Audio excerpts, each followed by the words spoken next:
Buenos días, mi nombre es Jorge Orlando Cortés Torres y para mí es un gusto compartir con ustedes este ciclo de conferencias titulado Las pandemias siempre estarán presentes. En esta ocasión, el coronavirus 2012, también conocido como el síndrome respiratorio del Medio Oriente producido por coronavirus.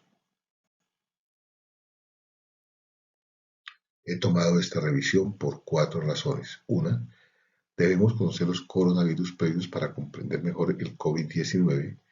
Dos, la alta tasa de letalidad superior al 30%. Tres, todavía está presente y no ha desaparecido. Cuarto, hoy en día es imposible predecir con certeza si el MERS desaparecerá o seguirá siendo una amenaza para las poblaciones humanas. Desde el primer caso de infección humana por coronavirus en junio de 2012 se han reportado más de 2.000 casos de infección confirmada por MERS y más de 800 muertes relacionadas hasta octubre 16 de 2018. En esta línea de tiempo podemos identificar cómo el MERS se detectó por primera vez en junio de 2012 en Arabia Saudita. La gran mayoría de los casos, es decir, más del 70%, se notificaron en Arabia Saudita, pero la epidemia ahora se ha extendido a por lo menos 27 países y 6 años después no ha parado, a diferencia del SARS-CoV de 2002 que desapareció en poco menos de 2 años después de su aparición. La revisión que estoy presentando hoy corresponde a un equipo de investigadores franceses titulada El enfoque del coronavirus del síndrome respiratorio del Medio Oriente, publicada en mayo del presente año y aceptada para su publicación en octubre de 2019. Desde el primer caso entonces que se detectó en Arabia Saudita, posteriormente se extendió a países vecinos y se notificaron casos en todo el mundo. En este mapa podemos apreciar la distribución geográfica de casos confirmados del MERS con datos obtenidos de la Organización Mundial de la Salud y se aprecia la distribución a países vecinos como se identifican con los diferentes colores. Y en esta figura podemos identificar la distribución a través del tiempo en casos confirmados de MERS en todo el mundo con datos de la Organización Mundial de la Salud. Comprendemos y observamos que hasta el presente continúan reportándose casos de esta enfermedad. Históricamente, los coronavirus humanos en la década de los años 60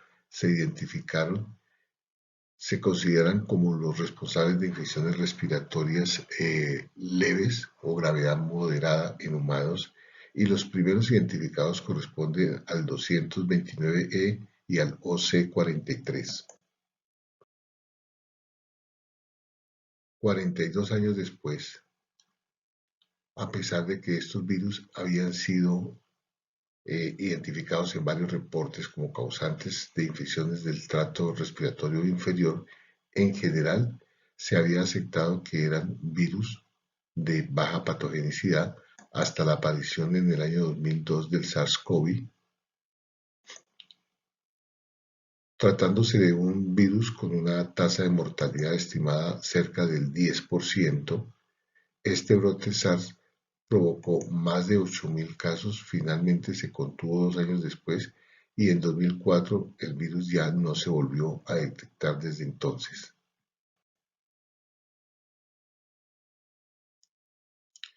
Esto despertó un interés en la investigación de, de este coronavirus después de la epidemia del SARS y se identificaron dos nuevos coronavirus endémicos, el NL63 y el HKU1.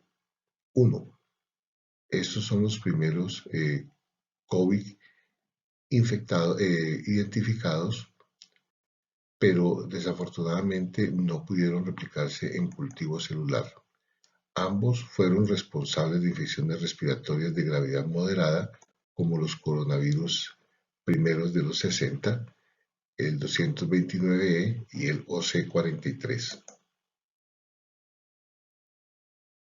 Se ha hecho un gran esfuerzo para identificar los coronavirus en poblaciones animales, tanto antes como después del brote de SARS de 2002, con el fin de comprender y controlar mejor el riesgo de transmisión de animal a humano. Esto resultó en el descubrimiento del coronavirus en numerosas especies de animales, con algunas excepciones como las ovejas, cabras, peces y los primates no humanos. 10 años después del SARS, se, se aparece en junio 13 de 2012 el primer caso que cumple con la definición de la OMS. Sin embargo, no hubo muestras clínicas de este paciente disponibles para la investigación virológica. Luego, en septiembre de 2012, el segundo caso se reporta de un paciente en un hospital del Reino Unido por una infección respiratoria grave. Sin embargo, estudiando retrospectivamente, se encontraron otros casos de la enfermedad antes de estos dos mencionados, es decir, el de junio y el de septiembre, y se reporta para abril de 2012 un brote en el hospital de Sarga en Jordania que afectó al personal de la unidad de cuidados intensivos con 2 casos fatales. Se confirmó que estas muertes recogidas eran positivas para el MERS-CoV. Estos casos iniciales fueron seguidos rápidamente por una serie de brotes en todas las provincias de Arabia Saudita que se caracterizaron por la infección a los profesionales de la salud en contacto directo con los pacientes.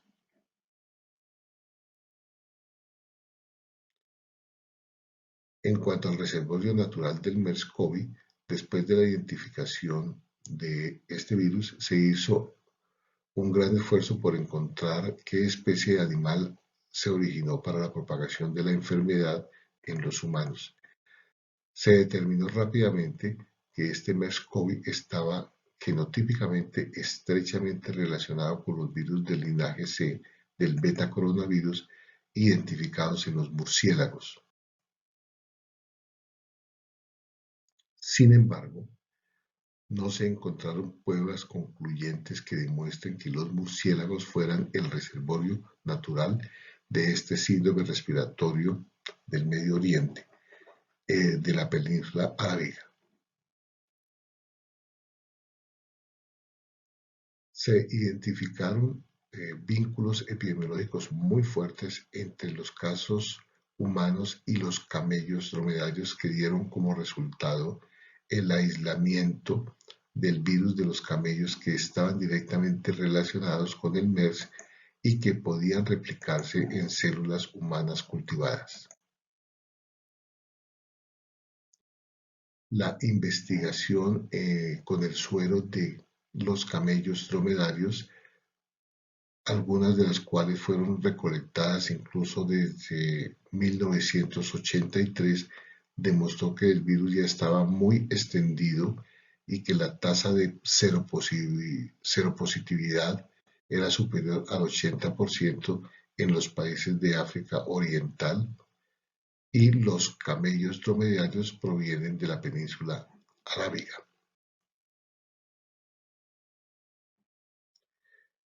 Estos países, por lo general, exportan camellos y el análisis filogenético reveló 5 linajes diferentes de coronavirus en dromedarios, incluido el linaje recombinante que condujo a la epidemia del MERS en humanos.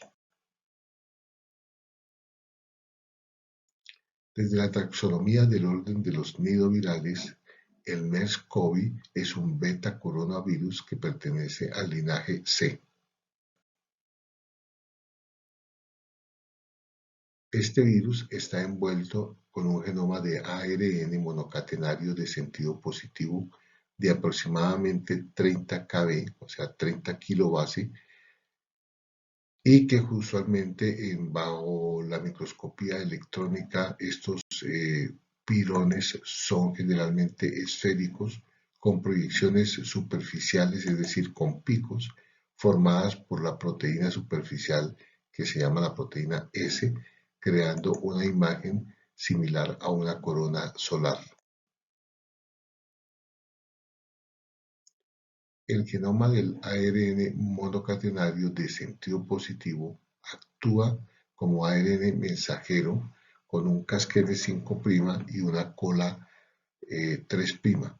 Desempeña tres funciones durante el ciclo de la célula dentro de la célula huésped.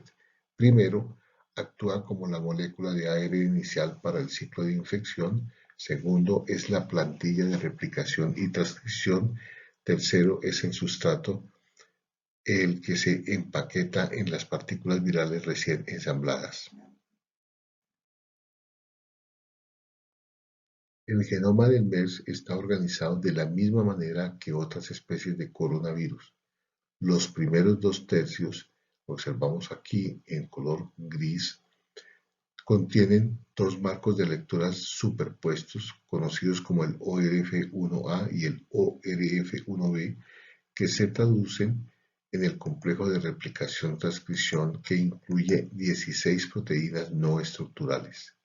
El tercio restante del genoma codifica las 4 proteínas estructurales que son la espiga, que es la S, la envoltura, que es la E, la membrana con la letra M y el núcleo cápside con la letra N.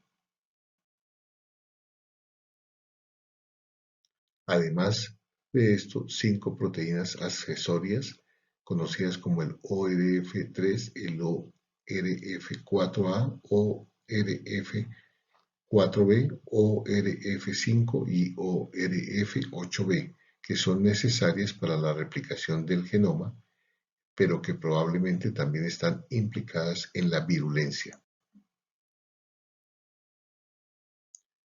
La partícula viral del MERS-CoV puede ingresar a la célula de dos maneras, una por fusión y la otra por forma de endocitosis, lo que la hace que probablemente contribuya con un amplio tropismo tisular de este virus que se replica principalmente en las células respiratorias, pero que también puede infectar muchos otros tipos de células, pero en resumen a través de dos vías, la vía endosómica y la vía de fusión.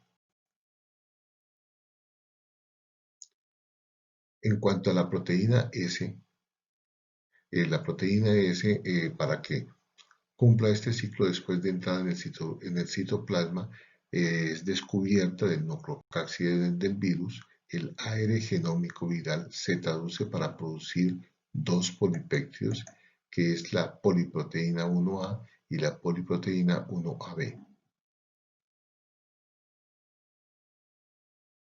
Esta proteína F entonces forma un complejo replicasa transcriptasa, produciendo estas dos proteínas, estos dos polipéptidos, como lo mencioné anteriormente, la poliproteína 1A y la poliproteína 1AB.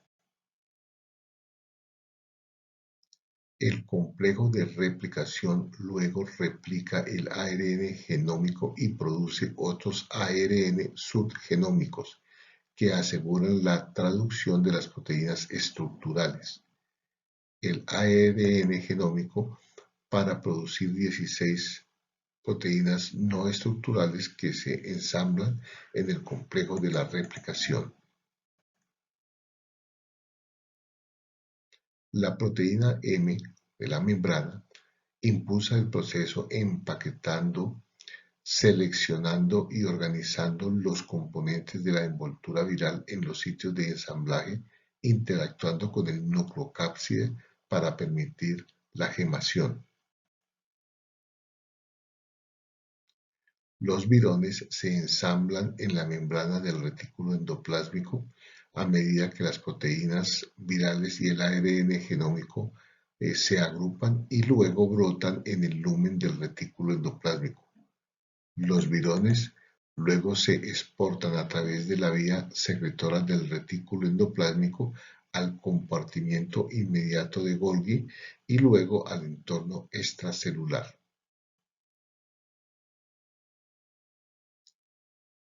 Con respecto a los mecanismos de transmisión, varios estudios serológicos importantes sugieren que los casos de infección por MERS-CoV asintomática o leve se producen con regularidad aunque con poca frecuencia. La importancia de estos casos es difícil de evaluar. Desafortunadamente, existen excepciones a esta observación y se han observado brotes locales causados por transmisión de persona a persona con regularidad, principalmente en entorno hospitalario. Hasta la fecha, el ejemplo más conmovedor ha sido el brote ocurrido en Corea del Sur, que causó 185 casos secundarios, de los cuales 30 eran 30 eran proveedores de salud, lo que provocó 24 muertes. Las características de transmisión en el brote de Corea del Sur son: 1. Un papel clave de unos pocos superesparcidores. 2. El retraso en el diagnóstico. 3. El alto comportamiento de toma del médico. Y 4. La importancia de los espacios confinados como las salas de espera, las salas en los hospitales y la ambulancia. Estos casos, el más recientemente reportado, representan una amenaza real de epidemias locales fuera de Arabia Saudita y es necesario implementar procedimientos especiales de diagnóstico, de detección y el aislamiento en las unidades que probablemente reciban pacientes sospechosos de infecciones por MERS. Esto quiere decir que esta información debe tratarse con cautela debido a la pregunta: ¿y los casos asintomáticos? ¿Quién los reporta? ¿Y los muertos no diagnosticados? ¿Quién los reporta?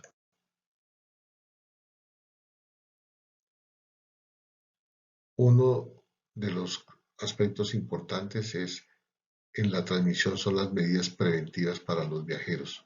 Cuando sea posible, la primera medida que se debe tomar es retrasar la salida, en particular de personas mayores de 65 años o con enfermedades crónicas, y para las mujeres embarazadas o los niños. Sin embargo, estas medidas son muy difíciles de mantener en la actualidad, ya que el virus todavía está presente 6 años después de su aparición. También se recomienda evitar todo contacto con animales domésticos, en primer lugar dromedarios, contacto con sus secreciones, con la leche cruda y la carne insuficientemente cocida. También se aconseja evitar comer frutas y verduras que podrían haber estado en contacto con secreciones de estos animales si no se hubiesen lavado y se hubiesen pelado por uno mismo. De otro lado, la transmisión de persona a persona, es importante aplicar recomendaciones habituales para prevenir la propagación de cualquier virus respiratorio. Estas incluyen lavarse las manos con agua jabonosa o solución a base de alcohol.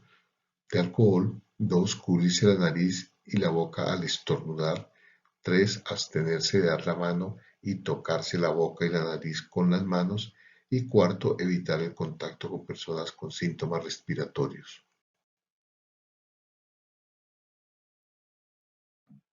Para la detección, para las pruebas de diagnóstico y de laboratorio, las matrices respiratorias utilizadas para la prueba PCR directa, que es la opción preferida, incluyen los hisopos nasofaríngeos, los aspirados nasofaríngeos o traqueales, el BAL, que es el lavado broncoalveolar, y en algunos casos el esputo inducido.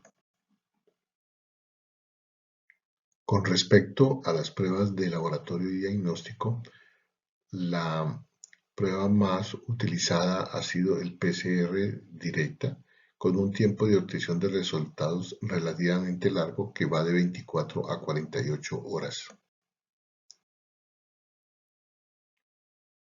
Estas pruebas son generalmente semi-cuantitativas y algunos estudios sugieren una correlación entre la cantidad del virus detectado y una correlación con los síntomas y una correlación o predicción de la gravedad clínica. Con respecto a las pruebas serológicas indirectas, al igual que con cualquier otra infección viral aguda, los anticuerpos solo pueden detectarse generalmente unos 10 días después de la aparición de los síntomas. Se dice que estas pruebas serológicas son de poca ayuda en el diagnóstico inicial de pacientes sintomáticos, pero que sin embargo pueden ser útiles para las investigaciones epidemiológicas.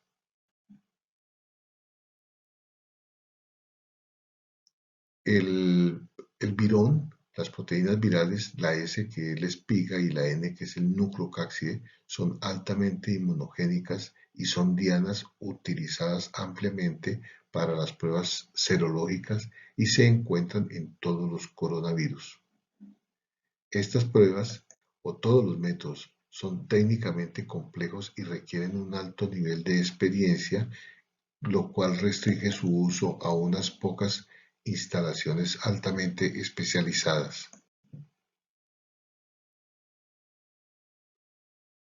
La presentación clínica ha mostrado infecciones hospitalarias y el ejemplo más sorprendente es el caso del brote coreano de 2015. La mayoría de los casos se describen en los países del Oriente Medio. En Arabia Saudita, más del 70%, se describen más en pacientes masculinos, llegando incluso casi hasta el 70%. La edad promedio está entre 40 y 55 años y un factor importante son las comorbilidades, especialmente la diabetes, y el tiempo de incubación se ha registrado entre 5 a 6.5 días y el tiempo generacional de 7.6 días. El principal desafío de la infección por MERS-CoV es la ausencia de características clínicas específicas para el diagnóstico diferencial con otras enfermedades respiratorias virales. Puede provocar una confusión médica y un manejo inadecuado. Los síntomas van desde la ausencia de síntomas, entre un 14 a un 80% de los casos, hasta un síndrome pseudogripal, neumonía y un síndrome de dificultad respiratoria aguda. Es importante recordar entonces que estas características clínicas son extremadamente variables. Los síntomas más frecuentes incluyen la fiebre, tos y la disnea. Los secundarios, producción de esputo, dolor de garganta, sistema digestivo, hemoptisis, mialgia y dolor de cabeza.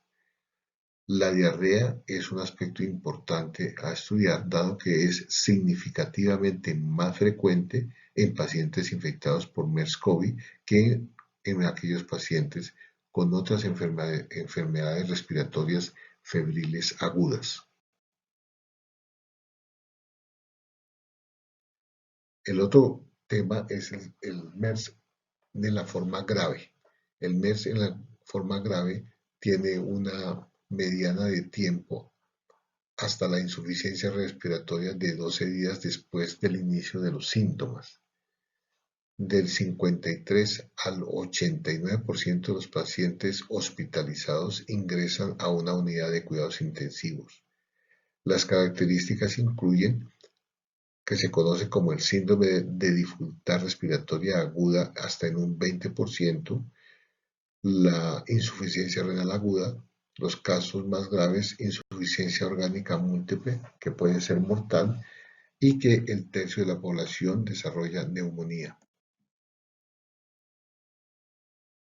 La tasa de fatalidad hasta los datos reportados en octubre de 2018 más de 2.260 casos de infección por mes confirmados mediante pruebas de laboratorio y 803 muertes relacionadas en 27 países diferentes. En resumen, la tasa de fatalidad está superior al 30%, casos reportados incluso hasta el 60%. El brote coreano fue del 20.4%.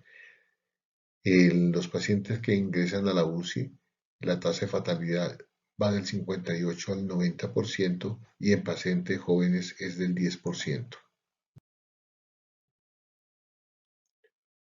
De los aspectos que se deben tener en cuenta respecto a la tasa de fatalidad es: uno, comprender que existe la posibilidad de coinfección con otros virus respiratorios, especialmente la influenza.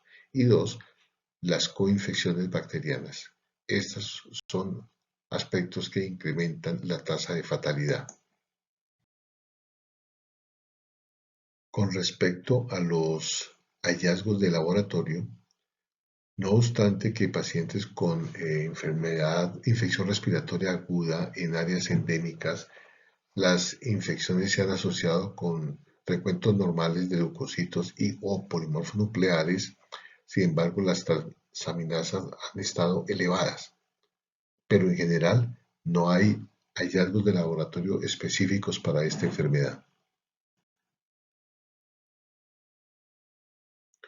Las imágenes diagnóstico utilizadas, como la radiografía de tórax o la tomografía de tórax, muestran características relacionadas con esta infección entre el 51 al 75% de los casos. Los factores de riesgo incluyen básicamente personas varones de edad avanzada y presencia de comorbilidades, especialmente la diabetes. Los factores de riesgo secundarios se encuentran síntomas digestivos, retraso prolongado entre el inicio de síntomas y la admisión en el hospital, el fumar, presión arterial baja, alteración en el intercambio de gases, leucopenia, anemia, alteración de función hepática o renal, uso de ventilación mecánica y la estancia prolongada en la UCI. Los factores de riesgo del brote de Corea 2015 básicamente incluyeron personas mayores de 55 años, disnea, diabetes y enfermedad pulmonar crónica, así como una presión arterial sistólica al ingreso menor de 90, la hiperleucocitosis al momento del ingreso y el uso de ventilación mecánica. Los factores de riesgo para el MERS grave incluyen los PCR positivos en sangre en el momento del diagnóstico, la ventilación mecánica y la oxigenación por membrana extracorpórea o muerte. Otros factores de riesgo para el MERS grave incluyen la falta o la detección retardada de anticuerpos para el MERS en sangre o en vías respiratorias, que esto conduce a un mal pronóstico. La seroconversión es la aparición de anticuerpos contra una determinada enfermedad infecciosa y para demostrarse es necesario analizar al menos 2 sueros de la misma persona separados por un intervalo de tiempo que usualmente es de 2 semanas. En general, se considera seroconversión al aumento de al menos 4 veces en el título de anticuerpos en el suero frente a un antígeno concreto en relación al obtenido unos días o semanas antes. Pues en estos pacientes de MERS grave, la seroconversión no se observa en los pacientes asintomáticos infectados por MERS. Dentro de las limitaciones de la seroconversión se listan que se necesitan 2 sueros del mismo paciente separados en el tiempo, la elevación del nivel de anticuerpos puede demorarse hasta 2 meses después del inicio de los síntomas y los falsos negativos, es decir, se pueden detectar la presencia del antígeno patógeno en un cultivo o en otros medios aunque no se detecte la seroconversión. Para el tratamiento del MERS incluyen básicamente tres aspectos. Uno, la inmunoterapia con anticuerpos específicos anti-MERS-CoV. Dos, moléculas con actividad antiviral. Y tres, tratamiento de los síntomas. Pocas moléculas han mostrado una acción curativa real y los reportes de literatura generalmente describen casos aislados o pequeñas series de casos. La mayoría de los estudios se han centrado en un tratamiento asociado y en una atención de apoyo. Hasta el momento, las técnicas preventivas aún se encuentran en etapas preclínicas. La inmunoterapia incluye el plasma convaleciente, que se dice que son enfoques inapropiados, o el uso de inmunoglobulinas intravenosas, específicamente la inmunoglobulina G, pero actualmente se están hasta ahora realizando ensayos en la fase 2. En cuanto a los antivirales, se listan los interferones. Sin embargo, ninguno de los estudios ha demostrado un aumento de supervivencia. La ribavirina, que no se han demostrado efectos significativos en la tasa de mortalidad ni en el tiempo de permanencia en la UCI. Están los inhibidores de la proteasa, que usualmente se utilizan con otros medicamentos como el lopinavir para tener un efecto potenciador. Sin embargo, pues han mostrado eficacia, pero in vitro. Y la cloroquina, que se encuentra entre las moléculas aprobadas por la FDA, pero solamente con estudios in vitro. No hay datos clínicos de la cloroquina que apoyen el uso in vivo en la actualidad.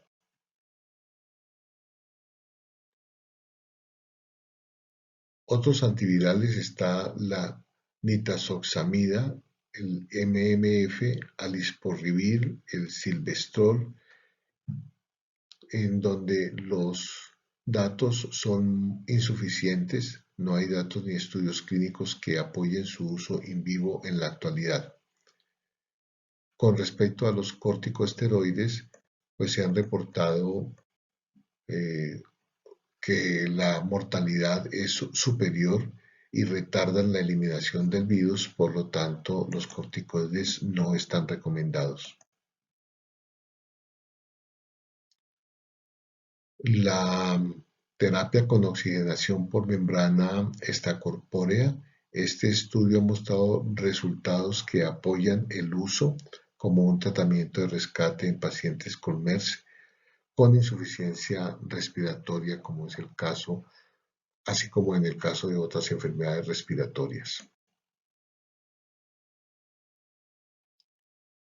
Con respecto a las vacunas, hasta el momento hay 2 ensayos con vacunas candidatas registradas.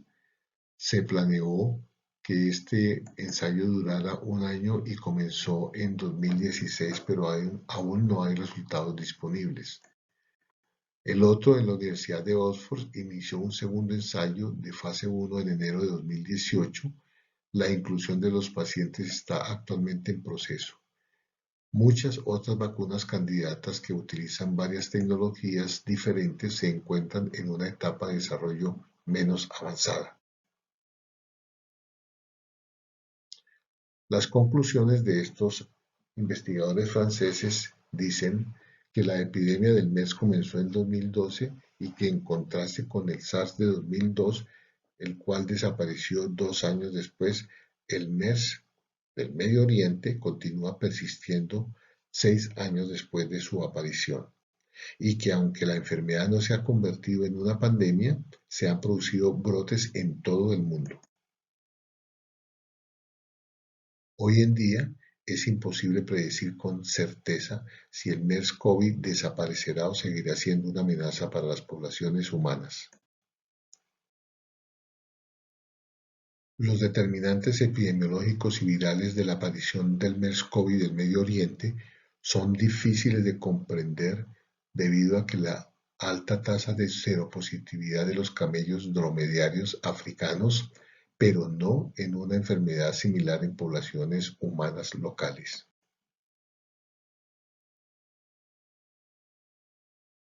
El constante aumento de los viajes transcontinentales, en particular hacia los principales focos de brotes de MERS, con peregrinaciones religiosas, turismo masivo, plantea un manejo de pacientes sospechosos para la infección por MERS-CoV muy complicado y la ausencia de opciones de tratamiento eficientes hasta la fecha.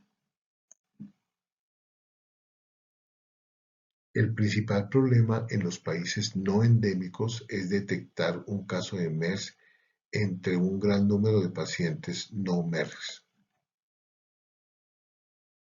Y esto ha sido todo por hoy. Espero que haya sido de su satisfacción y muchas gracias por su atención. Pueden escribir al correo electrónico que aparece en pantalla para obtener esta publicación en inglés y en español. Muchas gracias.